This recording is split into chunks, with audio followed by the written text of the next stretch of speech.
할렐루야. 옆에 분하고 인사 나누겠습니다. 사랑합니다. 축복합니다. 감사합니다. 베데스다 이 본문의 말씀을 오늘 세 번째 이 본문 가지고 말씀을 함께 나누고자 합니다. 오늘은 특별히 예수님께서 이 베데스다 연못 가운데 있었던 38년 된 누워서 일어서지 못했던 평생을 고통 가운데 있었던 이 사람을 찾아보셔서 내가 낫고자 하느냐, 그래서 이 내가 낫고자 하느냐, 이 본문의 말씀이 오늘 저와 여러분에게 주신 귀한 생명의 말씀, 그 능력의 말씀이 되기를 축원합니다. 많은 이 땅에 살아가는 사람들은 내 뜻대로 되어지지 아니하면은 절망을 하지요. 이 절망의 타깃이 어디냐면은 환경과 여건을 말을 합니다. 내가 이렇게 된 것은 더 잘할 수 있는데 이런 환경과 이런 여건 때문에 이런 어려움을 겪을 수밖에 없었다, 이렇게 이야기를 하지요. 특별히 그 남자들은 이렇게 생각을 합니다. 나는 본래 그런 사람이 아닌데 당신 같은 사람, 아내를 향해서 만났기 때문에 내가 이렇게 되었다, 이렇게 말을 하죠. 아내도 지지 않죠. 나도 마찬가지다. 나도 동일하게 당신 같은 사람 만나서 내가 평생을 고생했고 내 얼굴에 주름을 봐라. 내 친구들은 그 보톡스 해가지고 평평한 이마를 갖고 다니네. 나는 깊은 고를 몇 개씩 가지고 다니는 이 비참함을 봐라. 당신 때문이야. 뿐만 아니야. 내 흰머리를 봐라. 당신을 만나서 내 아름다운 미모가 이렇게 망가져서 이렇게 이야기를 하지요. 대부분의 사람들은 어떤 어려움이 찾아올 때 그 절망 가운데서 환경과 주변의 사람들을 보고 원망하라고 불평합니다. 이것을 정속인간이라고 말합니다. 정속인간. 지혜로운 사람은 그렇지 않죠. 최소한 우리 그리스도인들은 그런 자리에 있는 사람들이 아니죠.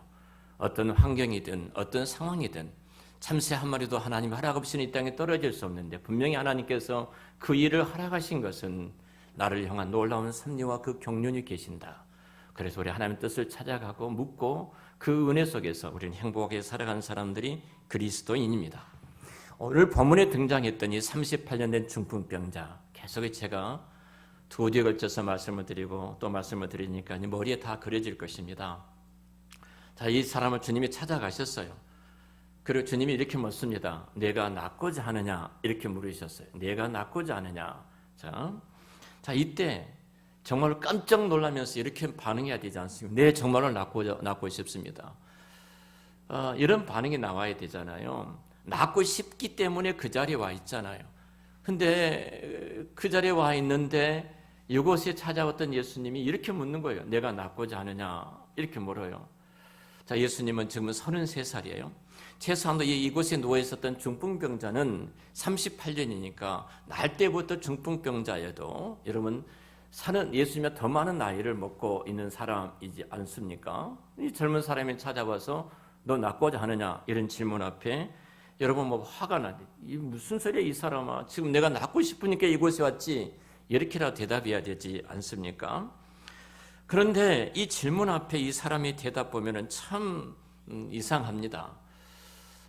물이 동할 때, 물이 움직일 때 이 못에 누군가 베데스다 못에 나를 넣어줘야 되는데 넣어주는 한 사람이 없다, 이렇게 말을 해요. 그래서 내가 이렇게 고통 가운데 살아갑니다. 자, 이 사람이 정속인간이라는 겁니다.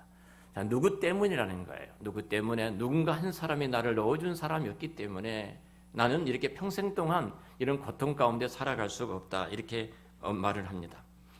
자, 평생 38년이니까 이곳에 와 있지만 이 사람은 이제 희망을 포기해 버린 사람이죠.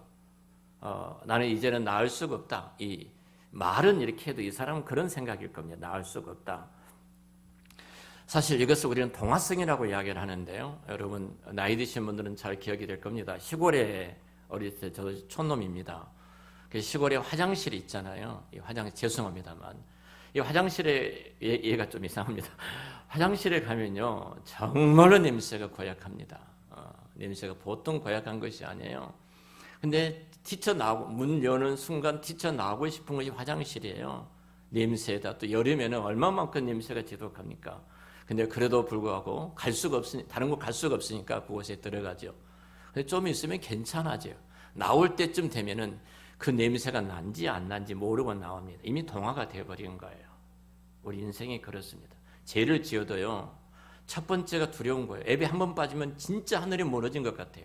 근데 거의 두 번, 세 번 계속해서 무너지게 되면은 이제 앱에는 상관이 없습니다. 죄를 지어도 마찬가지예요.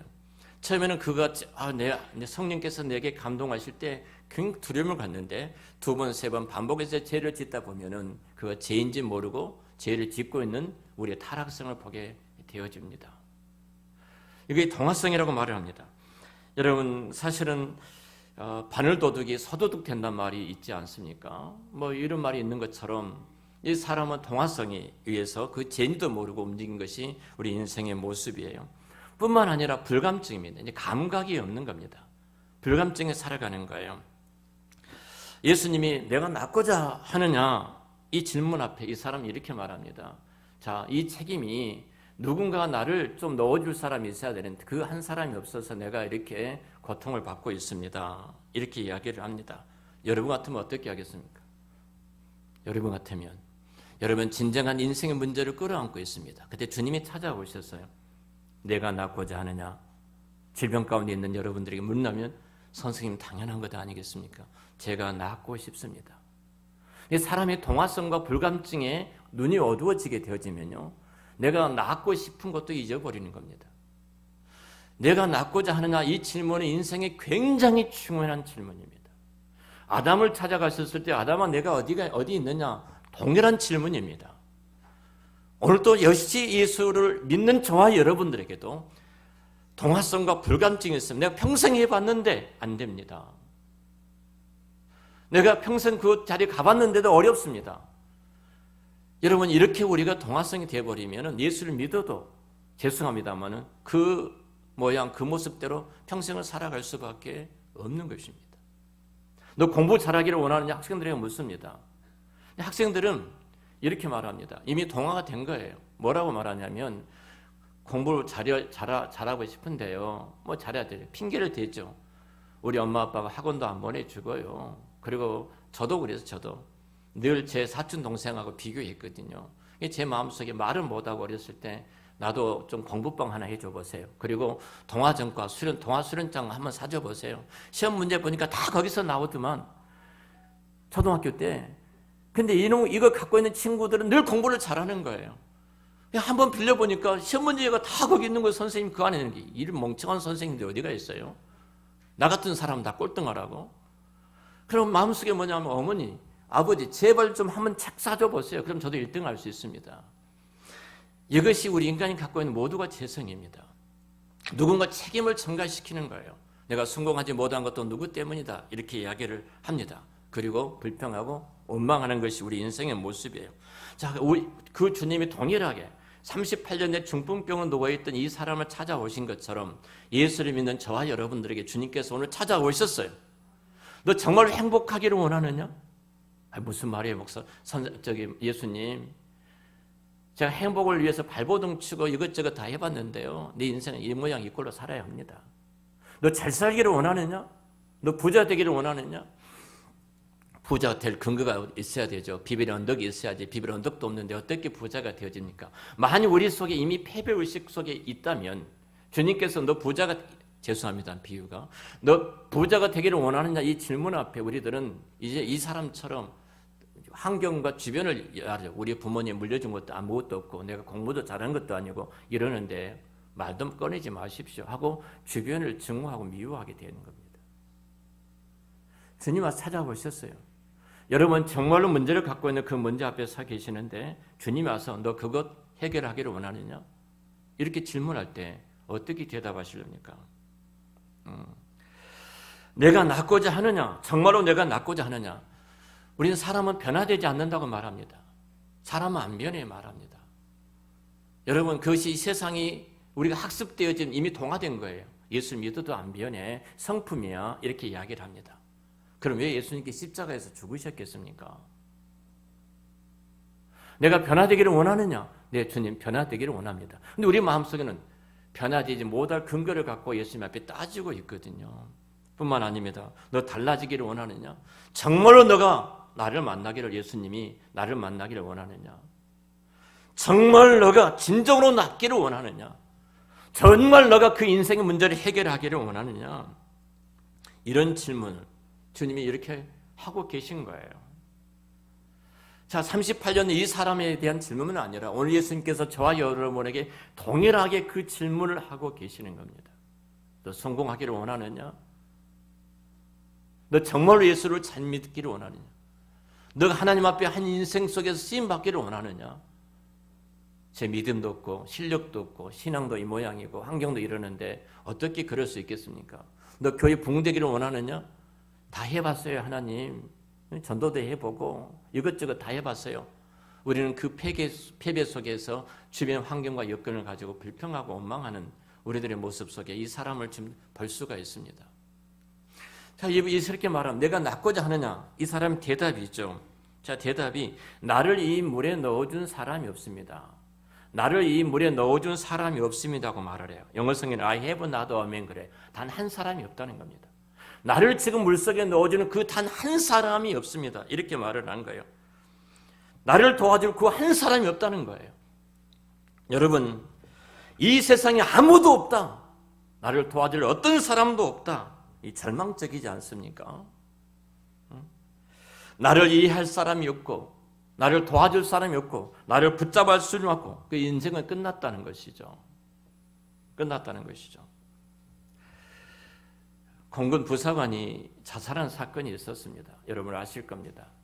81일이라는 숫자가 그 성추행을 당하고 신고한 이후에 81일 동안 갈등하다가 결혼식까지 해놓고 자살했던 그 아픈 이야기를 여러분 잘 아실 것입니다. 하나였습니다. 누군가 내 곁에 없다는 겁니다. 만약 공군에 자기 상관이나 동료들이 그 옆에 한 사람만 있었다면 그 사람은 그러지 않았을 거죠. 이것이 애로움이고 이것이 거독이에요. 그것이 전 인류의 모습입니다. 전 인류의 모습이에요. 나를 도와줄 그 한 사람이 없습니다. 내가 지금 명당 자리에 와 차지하고 있는데 그 한 사람이 없기 때문에 그 사람이 없어서 내가 지금 이 모양입니다. 이렇게 이야기를 합니다. 한 사람이 없다는 겁니다. 여러분 그래요. 내가 힘든 일이 있을 때 우리는 항상 그렇습니다. 누군가가 나를 도와줄 사람이 없다. 자, 내 앞에 펼쳐진 수많은 얼굴들이 있습니다. 남편이 있고 아내가 있고 부모가 있고 자녀가 있고 친구가 있고 이웃이 있고 교회가 있습니다. 그런데 많은 주변의 사람들이 그중에 한 사람이 없다고 할 때 우리는 내 눈에 들어오는 모든 사람들을 증오하고 미워하고 불평하게 되어 있습니다. 그것이 인간의 모습입니다. 그 사람을 미워합니다. 그 사람을 원망합니다. 부모가 나를 왜 이렇게 낳아놨어? 그렇게 원망을 합니다. 근데 한번 여러분 이 사람을 통해 우리에게 적용을 해 보십시다. 이 사람은 지금 내게 필요한 한 사람이 없습니다. 이렇게 말을 하고 있거든요. 한 사람이 없습니다. 근데 한 사람이 없는 것이 아니라 나를 도와줄 한 사람이 없는 것이 아니라 좀 방향을 바꾸어서요. 최소한 예수 믿는 저와 여러분들에게는 좀 방향을 바꿔서 이렇게 생각해 봐요. 내가 도와줄 사람을 여러분 한번 찾아봤습니까? 오늘 우리가 예배당에 나오면서 성령이 우리 거룩한 공동체를 함께 모여 영원의 천국까지 가서 우리는 예배자로 설 텐데 나를 통해서 오늘 누구 한 사람에 내가 어떻게 도와줄까? 내가 그 한 사람 곁에 나는 어떻게 서 있지? 혹시 여러분 그렇게 생각하고 이 예배당에 오셨는가요? 일베베들이 한 자매에게 물었습니다. 참 우리 유리자매 한국 땅에 들어와서 많이 힘든 시간 대학을 다니고 알바를 하고 어렵게 살아가는데 우리 교인 가운데 유리자매를 찾아와서 유리자매 힘내 많이 애롭지. 먼 이국 땅에 찾아와서 돈을 벌고 알바를 하고 또 이렇게 학교 공부를 해야 되고 이거 얼마나 힘이 들어. 근데 힘내. 내가 자매 곁에 늘 기도할게. 어려운 일 있으면 나한테 말을 해. 이렇게 말한 사람 있었냐고 물었어요. 대답은 제가 그 질문에 대한 대답은 하지 않겠습니다. 여러분 스스로 한번 생각을 해보시죠. 방향을 바꿔보십시오. 나를 도와줄 사람을 내가 기다린 것이 아니라 내가 도와줄 사람을 한번 찾아가 보십시오. 여러분, 내가 좋은 친구를 기다리는 것이 아니라 내가 그 사람이 좋은 친구가 되어줘 보십시오. 지금 이 38년 동안 이 질병에 누워있는 이 사람을 통해서 우리가 볼 수 있는 것이 뭐냐면요, 굉장히 자기 중심적입니다. 이기적이라는 겁니다. 그 단 한 사람이 없다는 겁니다. 여러분, 우리 명심해야 됩니다. 오늘 이것이 우리 인류의 재성의 모습입니다. 그런데 교회는 그렇지 않지 않습니까? 교회는 택함받은 하나님의 백성은 그러지 않지 않습니까? 자, 여기에 주님이 찾아가셔서 지금 말씀하고 계신 것입니다. 단 한 사람이 없다. 한 사람이 없다. 이렇게 말하는 그에게 한번 생각을 해보세요. 이 불행이 다른 사람 때문에 내가 불행할까요? 행복하지 않는 이유가 환경과 여건과 상황 때문에 행복하지 아니할까요? 여러분, 모든 열쇠는 내가 가지고 있는 것입니다. 내가 열쇠를 가지고 있어요. 다른 사람에게 그 열쇠가 있는 것이 아닙니다. 유교에서도 군자는 원망하지 않고 군자는 남을 탓하지 않는다. 세상에도 그래요. 교회는 어떻게 해야 되겠습니까? 제가 서론의 모두에서 말씀드렸던 것, 참새 한 마리도 하나님의 허락 없이는 떨어질 수 없다는 진리를 묻는 우리들인데, 내 앞에 펼쳐진 그 모든 일들이 우연이라고 생각을 하십니까? 나를 사랑하기를, 당신의 독생자 예수 그리스도를 죽이기까지 사랑하셨던 그 사랑의 하나님이 내 앞에 그 일을 펼치고 계시고 나타내셨다면 그곳에 얼마나 놀라운 하나님의 섭리와 뜻이 계실까요? 여러분, 환경을 바꾸면 행복해질까요? 여러분, 뿌리가 바뀌어지지 않는 이상은 나무는 바뀌어질 열매를 기대할 수가 없는 것입니다. 내가 글씨를 못 쓴다고 만년필을 바꾼다고 해서 글씨가 잘 써진 것이 결코 아니지 않습니까? 도와줄 사람이 없다가 아니라 최소한도 오늘 예배 자리에 있는 저와 여러분들은 내가 옆에 있는 지체와 내 공동체 안에, 우리 거룩한 공동체 안에 내가 그 한 사람이 되어주는 것이 성경입니다. 우리 주님이 그러셨어요. 자, 우리 주님이 찾아가셨습니다. 단 한 사람이 없다고 아우둥바둥하며 미움과 증오에 사로잡혔던 이 사람을 찾아가십니다. 주님이 그 단 한 사람이 되어 주십니다. 주님은 이 사람을 찾아가셔서 이렇게 대답하는 이 사람에게, 이곳에 있는 이 사람에게, 너는 이 미신을 믿고 명절에 성전에 올라가야지, 성전에 있어야지, 미신을 믿고 이 자리에 있는 이유가 도대체 뭐냐 이놈아. 그러지 않으셨어요. 성전 대신 예수님이 미신에 사로잡혔던 이 사람을 직접 찾아오신 거예요. 책망하지 않으셨어요. 이게 복음입니다, 여러분. 이게 교회예요. 찾아가는 것입니다. 불교는요, 산속에 있어서 사람들이 그곳으로 몰려드는 거예요. 근데 교회는 그러지 않습니다. 세상 속으로 하늘의 영광을 버리시고 예수님께서 인간의 몸을 입고 이 땅에 찾아오셨어요. 미신의 하나 우상 숭배에 빠져있던 우리들, 주님이 저주의 심판 속에 받을 수밖에 없는 우리들을 그 주께서 찾아오셨습니다. 이렇게 대답하는 이 사람에게 너 오래 누워있으니까 정신까지 이상해졌구나, 이렇게 질책하지를 않으셨습니다. 너 내가 누군 줄 아느냐? 내가 누군 줄 알고 너 이렇게 말하고 있어? 그렇게 책망하지도 아니하셨습니다. 너 왜 이렇게 그 모양이냐? 라고 무시하지도 않으셨습니다. 주님은 그를 그대로 인정해 주시고 용납해 주셨습니다. 내 모습 이대로 주께서 받아주신 겁니다. 내가 변화되면 내가 너를 받아주겠다가 아닙니다. 이미 우리는 하나님의 진노 속에서 죽을 수밖에 없는 우리들을 성전 내신 예수님이 친히 찾아오셔서 성령으로 감동하시고 우리 가운데 텐트를 치시고 성전 삼아서 우리 안에 거하신 것이 기독교 이 복음인 줄로 믿습니다. 내가 낫고자 하느냐? 이 질문 속에 주께서 이렇게 말씀하고 계시는 거예요. 이것이 복음이고 이것이 기독교입니다. 여러분, 38년 된 중풍병자, 자, 이 사람을 한번 저는 이 말씀 묵상하면서요, 참 마음이 아픈 것은 이 주변에 있는 사람들의 반응입니다. 베데스다 연못 가운데 얼마나 많은 사람들이 고침받기 위해서 예수님이 특별히 많은 병자라 하셨잖아요. 그 가운데 세 사람, 지칭해서 말하면서 혈기 마른 자, 그리고 소경, 절뚝발이, 스스로는 도무지 이곳에 들어갈 수 없는 사람들을 대표적으로 말씀했지만 굉장히 많은 환자들이 이곳에 모여 있었어요. 이 사람이 고침을 받았다. 그럼 어떻게 해야 되겠습니까? 이분이 메시아다, 이렇게 말하고 어떻게 해야 돼요? 선생님, 우리도 고쳐주십시오. 이렇게 해야 되잖아요.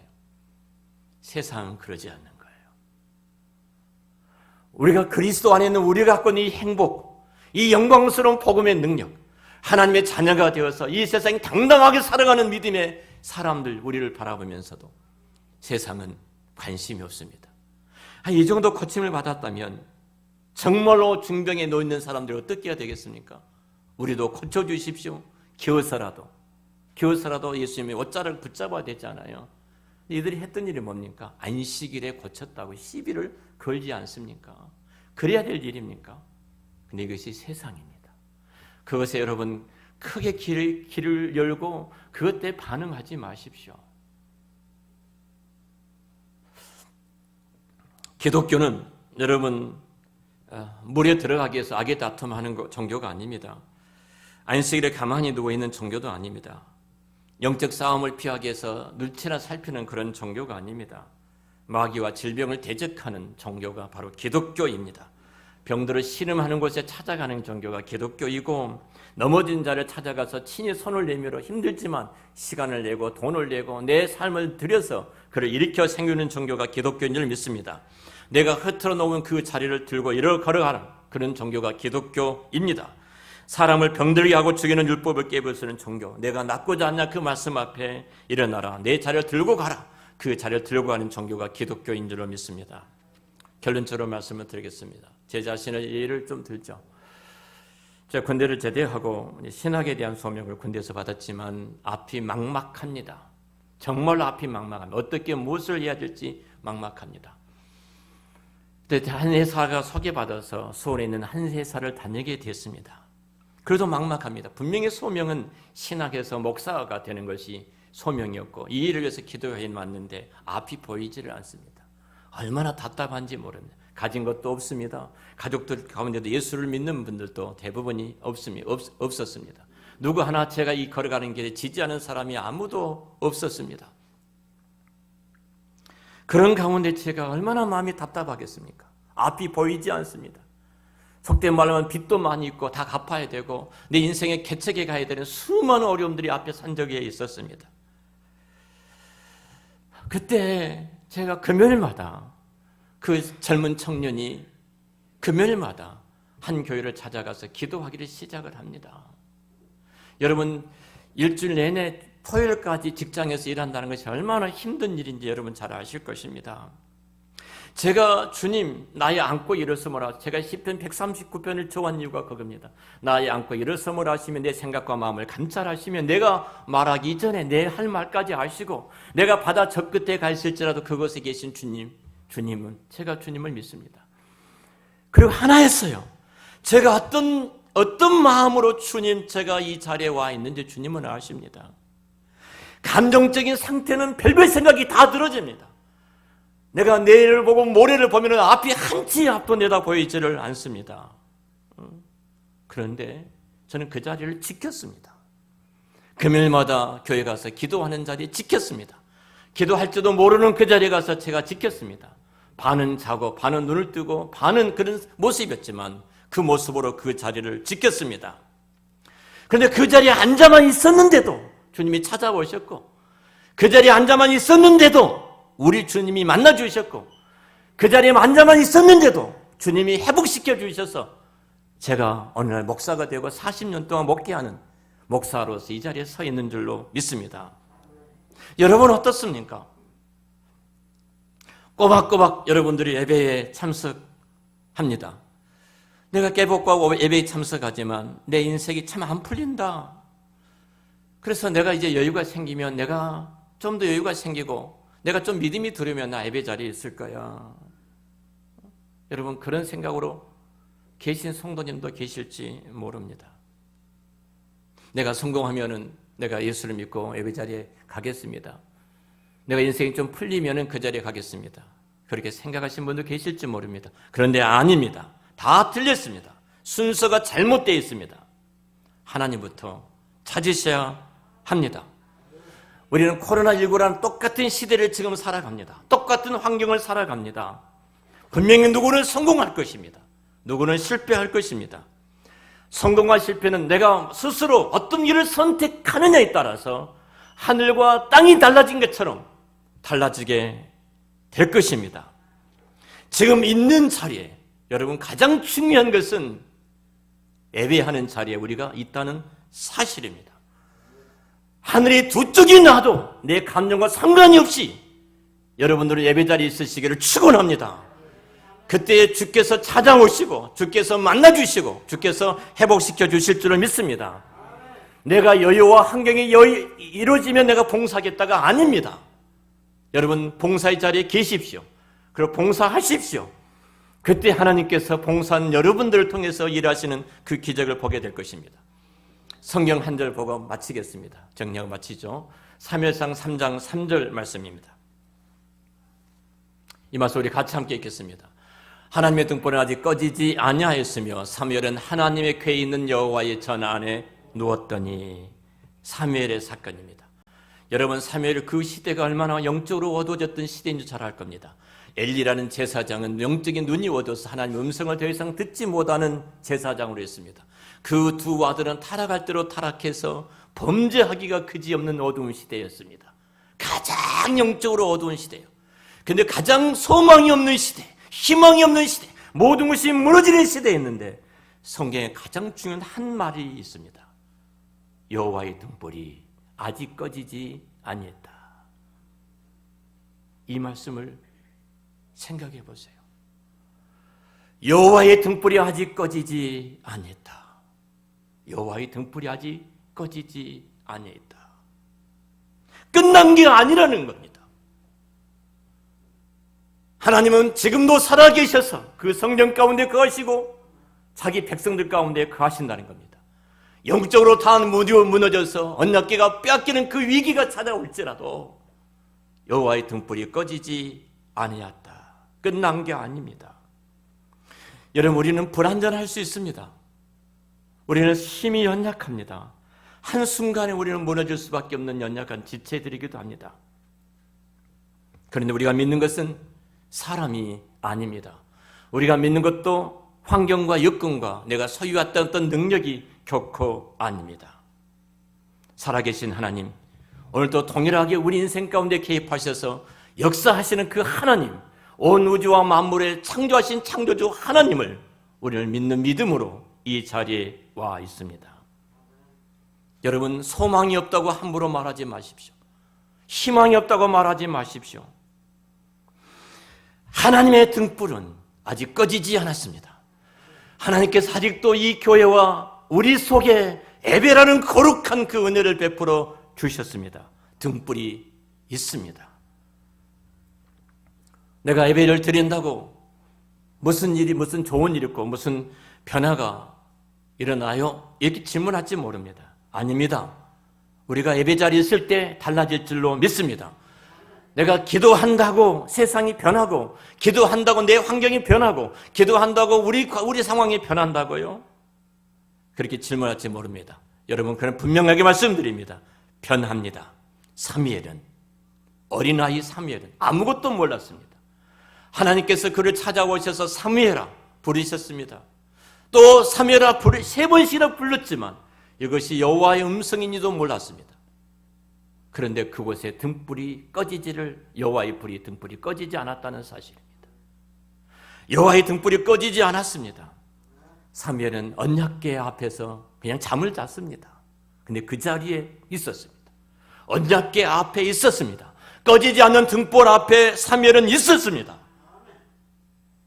여러분 그곳에 하나님이 사무엘을 찾아와서 그 이름을 부르신 거예요.